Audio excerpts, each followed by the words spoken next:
Hello and welcome back to Sepsis Voices with Dr. Ron. I'm your host, Dr. Ron Daniels, and joining me today is Oliver Jones, who's the lead support nurse here at the UK Sepsis Trust. Hi Ron, thanks for having me on. More than welcome. Would you like to tell me a little bit about your background and how you came to be involved?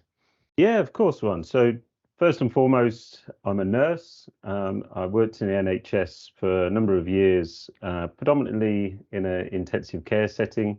And I joined the charity about 5 years ago now, Ron, to help grow the support service, really.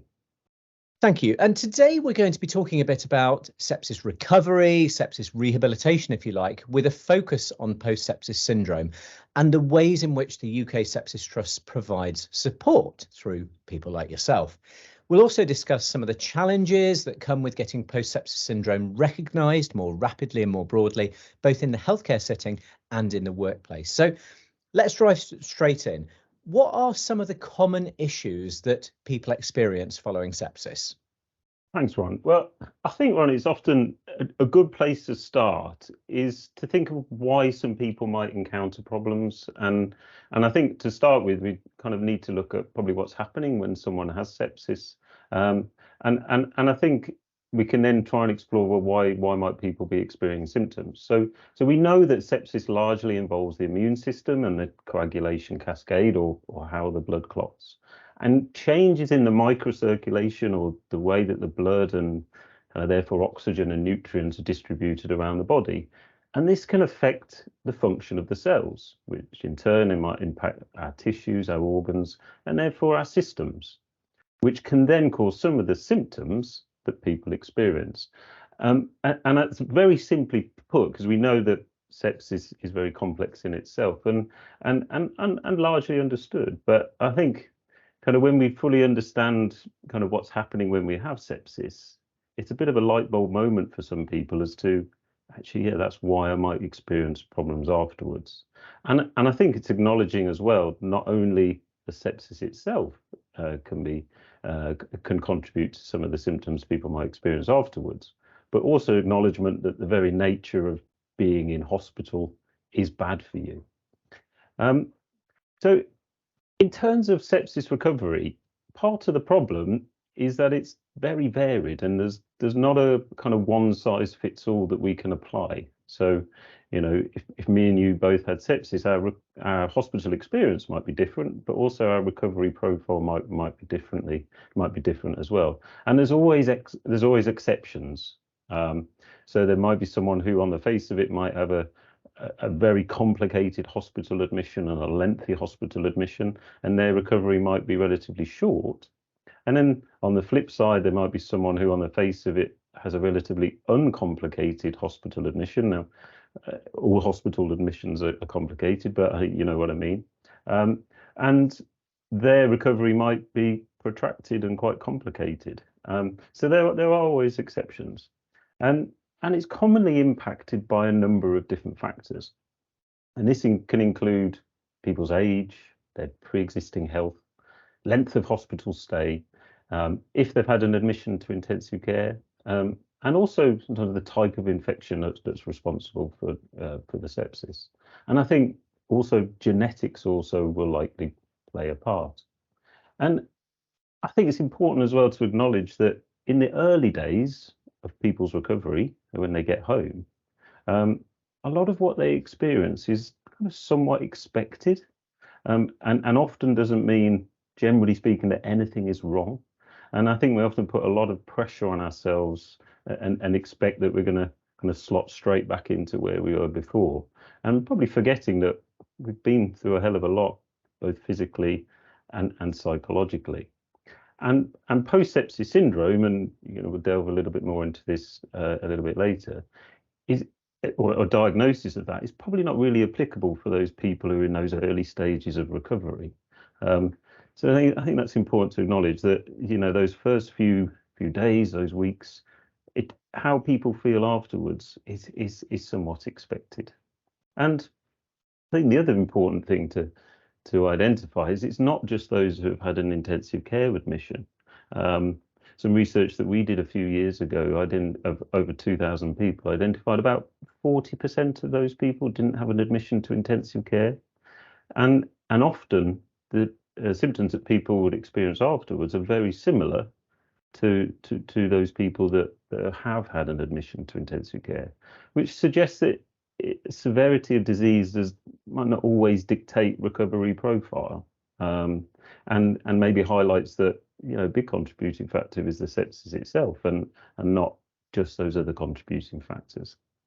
Okay, but that's really, really helpful, Oliver. So obviously, when we go into hospital with any illness or condition or for an operation, we will expect to come out and we'll feel a bit tired, and we might lose our appetite, and we might be a bit fed up, and perhaps sleep more than normally. And that's just a normal part of having been ill, and it's part of the normal recovery process. So, but I also know that it's at least 40% of people who survive sepsis have symptoms persisting at 1 year after their illness. And so what sort of symptoms do people describe to you? And well, I suppose it's a difficult question, really. Is there a point at which we can say this is no longer just a normal post-illness recovery period, and this becomes post-sepsis syndrome?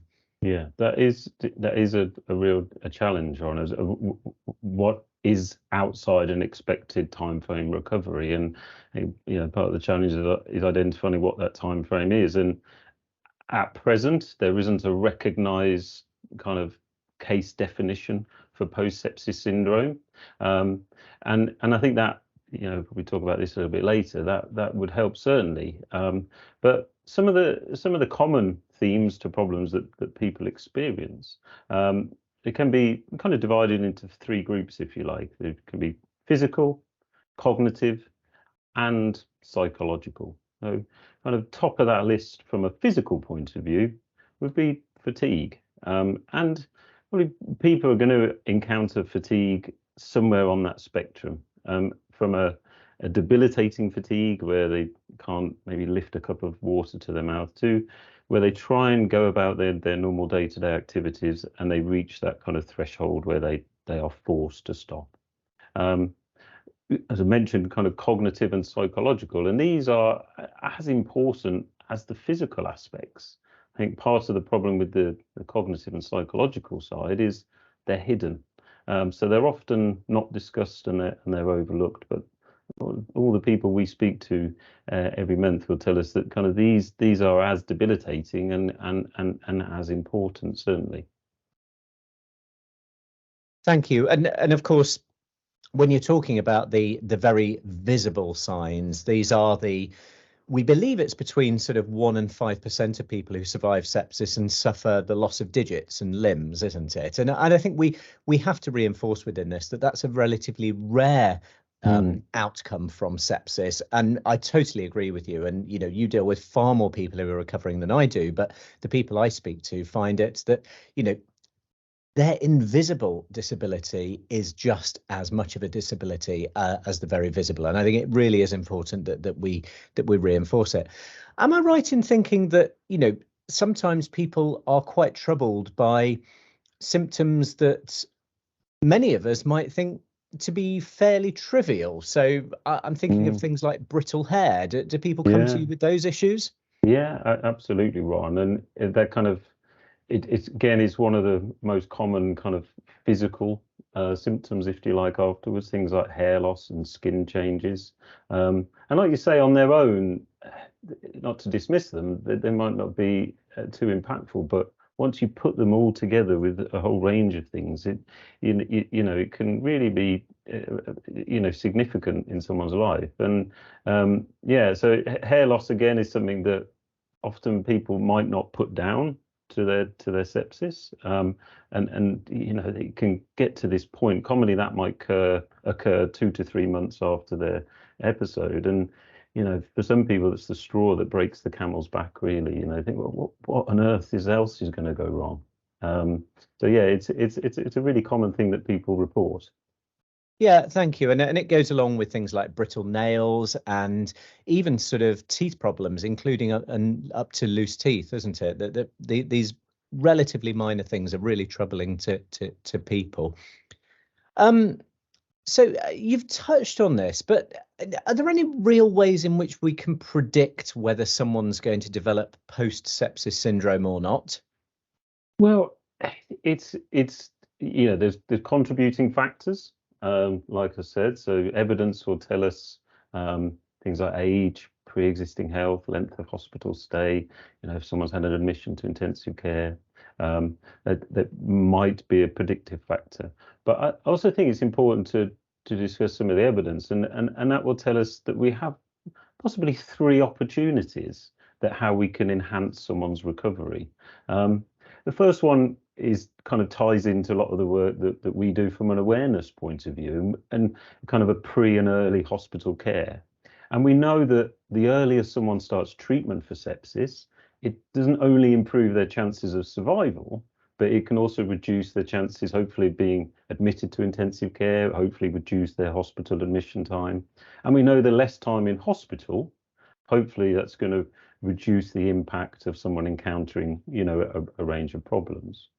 The second point is ongoing hospital care. And, working intensive care there's a wealth of evidence on early mobilisation, the benefits of sedation holes in intensive care, trying to reduce the use of kind of sedation medications as much as possible, and also a de-resuscitation, sometimes if appropriate.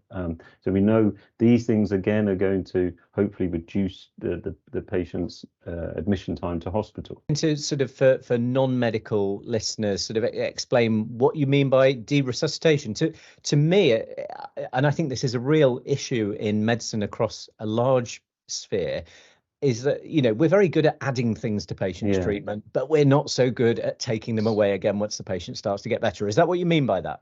Yeah, so I think again, after that acute phase, where someone, particularly from a sepsis point of view, might need a lot of intravenous fluid, often, like you say, we carry that on, and that is only going to have a negative impact on people, and they might get edema, so fluid in our limbs, which is going to impact on mobilization, how easily we can mobilize, which again is going to have a negative impact on our muscles and our nerves, and our ability to get up and out of bed, which is going to further prolong our hospital stay. So the shorter time we can be in hospital, the better. Now the third part of that, how we can enhance recovery, is that information on discharge, and that's like where we come in from a support point of view, and also hopefully early referral to rehabilitation services, including physio, occupational therapy, maybe some psychological support. But funny enough, the one thing certainly that hundreds of people that we speak to every month will tell us that would have made the most difference to people when they get home is probably the most simplest thing, and it's just some information maybe, and signposting us what I might expect and how I might feel. And it's really often the most simplest thing, but for most people say it's possibly be the most helpful thing. Thank you. And I think we need to acknowledge the reality here, don't we? You've talked about early referral to psychological support, physical therapy, occupational therapy. Is this the reality for most patients who survive sepsis?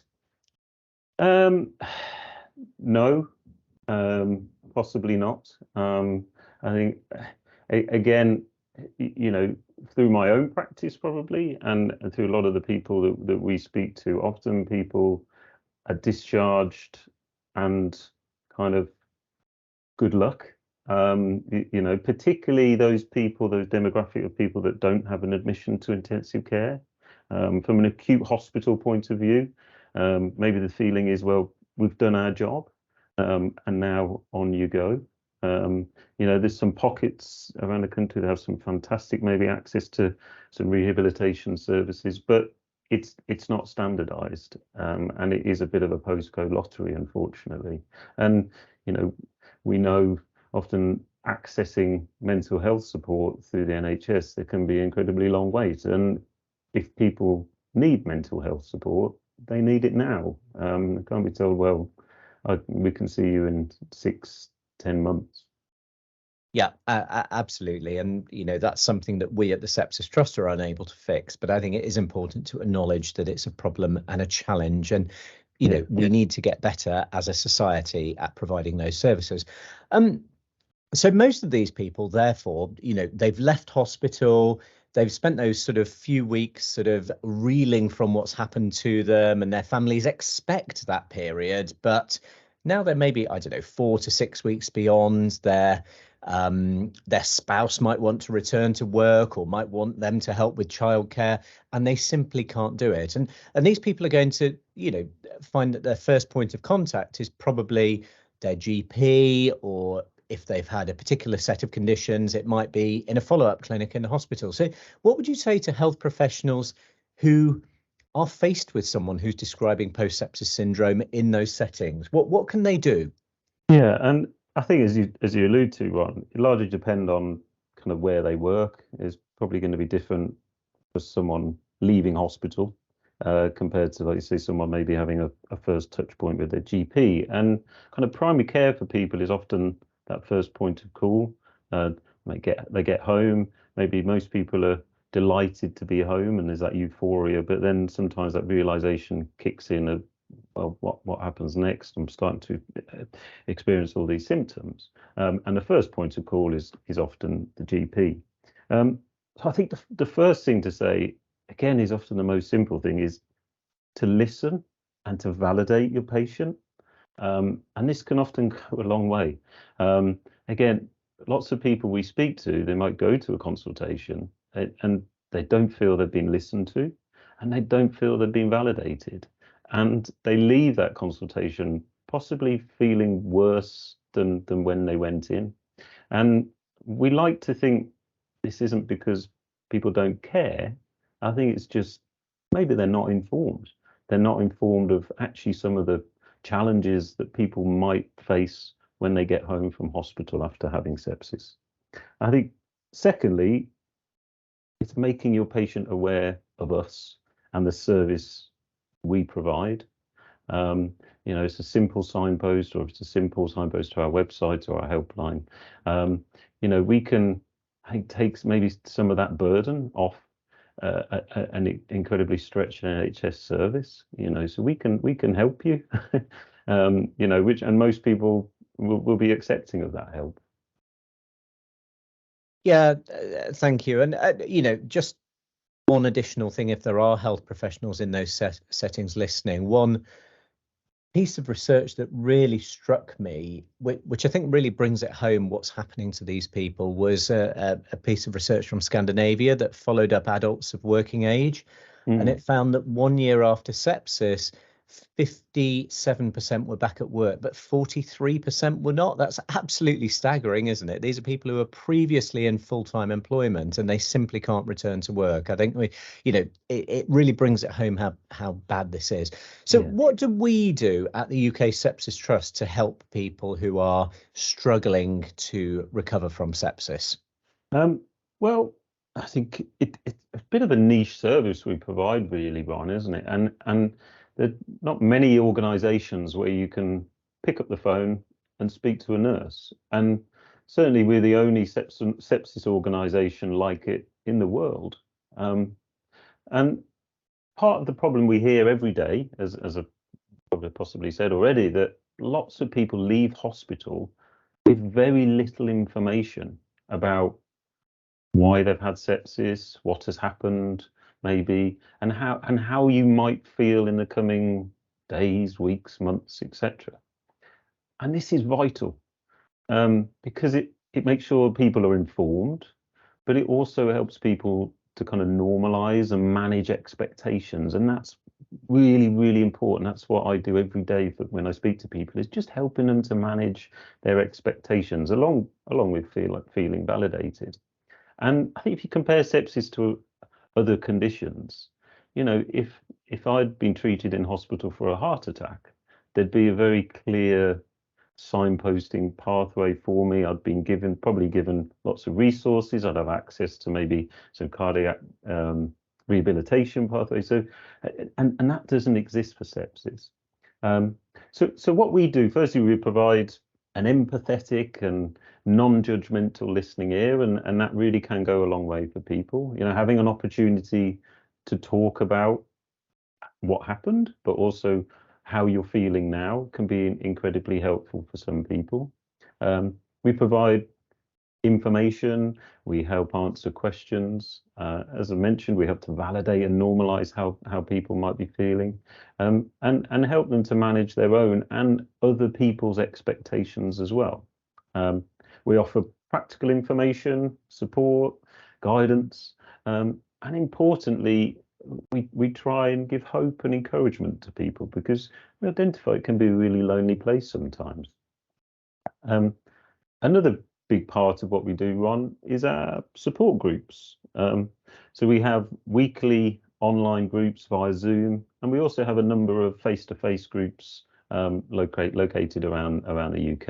And our support groups are a really simple model, really, but it can be a really kind of beneficial thing for people to attend. And they kind of provide a safe, confidential space for people to share their experiences and ask questions. And they work on a model of peer support. And I think sometimes we underestimate the value of peer support and how helpful it can be to draw on other people's experience, who have kind of walked the walk, really. So in a nutshell, it's a bit of a kind of summary of what we do. Yeah, and I think the only thing I'd add to that, and I think you're obviously much closer to this than I, is some of the written resources that we can provide to people that can help them in other aspects of their life. And I just want to come on to that, because we've got so much support options available that involve connecting people with others with similar experience, involve the fantastic support and advice that you and your team offer. But what are some of the challenges that the people we advocate for face in their recovery? How does it impact on their lives, and what problems do they come to you with that perhaps are less clinical? Yeah, and you're right, and I think it ties in not just managing our own expectations, is managing the expectations of others, whether that's family, friends, employers, all these things, and it's all kind of part of that mix. And and and certainly from a sepsis point of view, often people might not have experienced sepsis before, so they don't know, well, how is this person going to be afterwards? And family members and loved ones might not understand how sepsis survivors may look, and often people might look well, but not feeling well. And certainly in that case, we certainly encourage people to signpost their family members, their employers, to us, to our resources. And like you say, Ron, we have a suite of resources, really, which are aimed at, certainly family members, employers, and some really practical information and guidance there for people. And we also encourage people, as difficult as it can be, is to be as open and honest as you can be with those around you. We say this isn't your fault. You're doing your best, and often when we let other people know we may be struggling, it kind of gives those people an opportunity to step up and offer support. And if that happens, it's kind of accepting that support. I don't think we're very good generally. I'm not of asking for help, and then maybe if it's offered, not accepting it. So I think the other thing we encourage people to do is to maybe take some of our resources down. If you're having a GP consultation or follow-up appointment, take maybe one of our resources down with you. And we speak to people that have done that, and often that healthcare professional has been incredibly open, to learning about that, and think, well, this is fantastic. I didn't know this was available. Yeah, thank you, and that's important. And I think it is important also to acknowledge that we have some limited availability of financial advice for people who perhaps are self-employed or who work with a small employer who can't support a long period of sick leave, through our printed resources, as well as, advice and duties of those employers in these situations. So, this is hugely important. The only thing I'd add is that I think health professionals like me, and as you were, who are working in hospital, we probably need to get better, don't we? And there will be some of these health professionals listening at reminding people on discharge and their families that this is a life-changing illness. And it might not be permanently life-changing, but they're not going to be returning to work, or most people are not going to be returning to work in a couple of weeks' time. They're not going to be helping with the childcare or helping look after the grandchildren in a couple of weeks' time.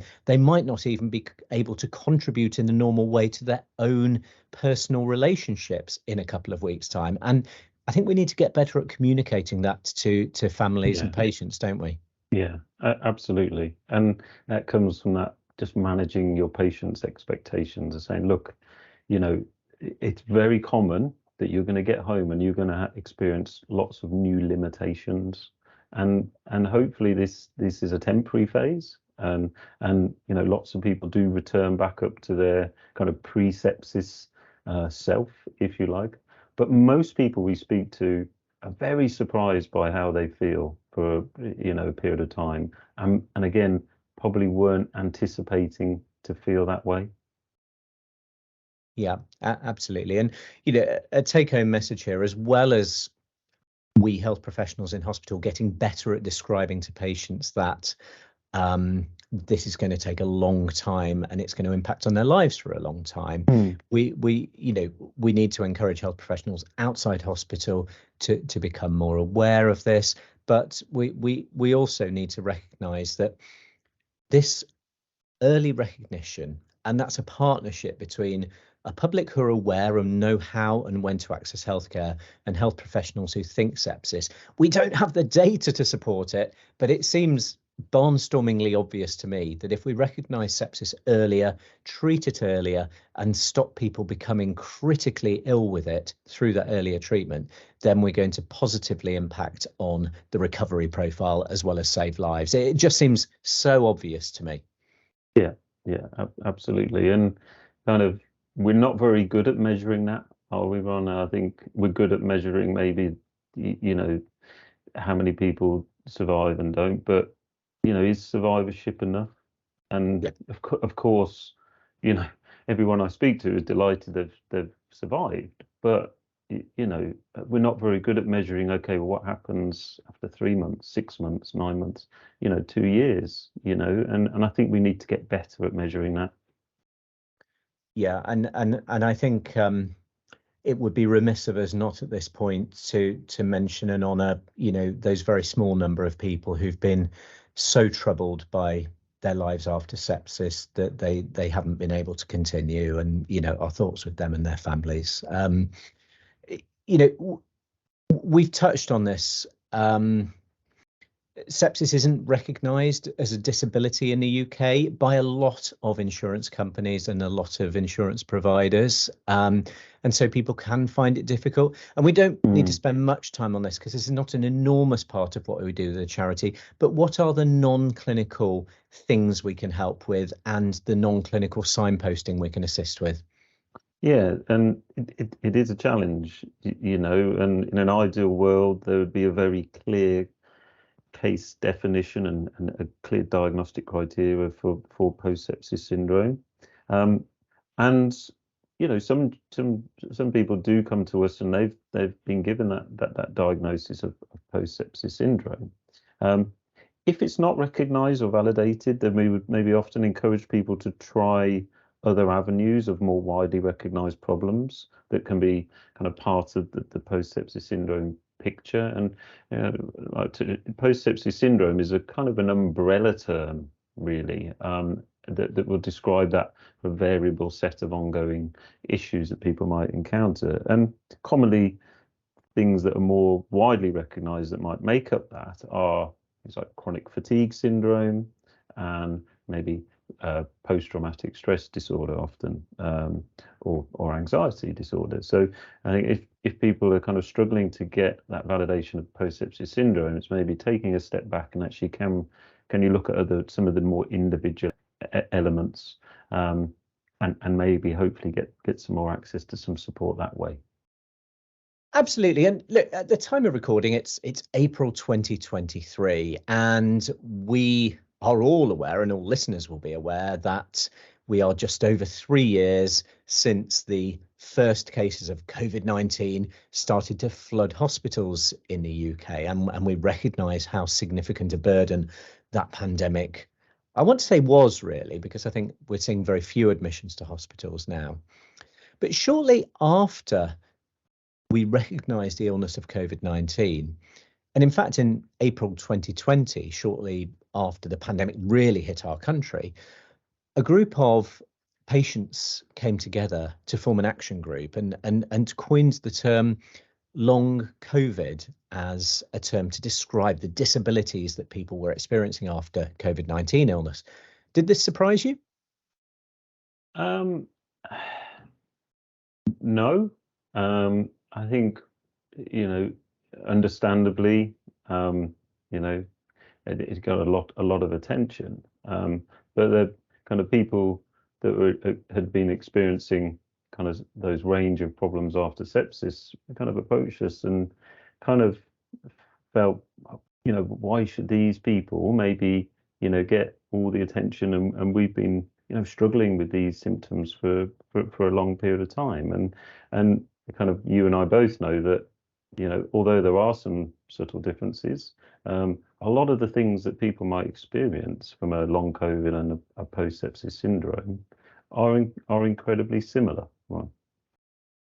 Yeah, absolutely. And in fact, there's scientific literature out there, and some friends of mine in the Global Sepsis Alliance reviewed cases across Europe and found that for people with COVID-19 in intensive care, around 80% had sepsis as well. So it really didn't surprise me at all. And I think what we need to do as a charity is to harness the rightful attention to long COVID and ensure that we try to lobby for a greater provision of resources to people who survive sepsis, whatever the underlying bug is that causes it. Yeah, absolutely.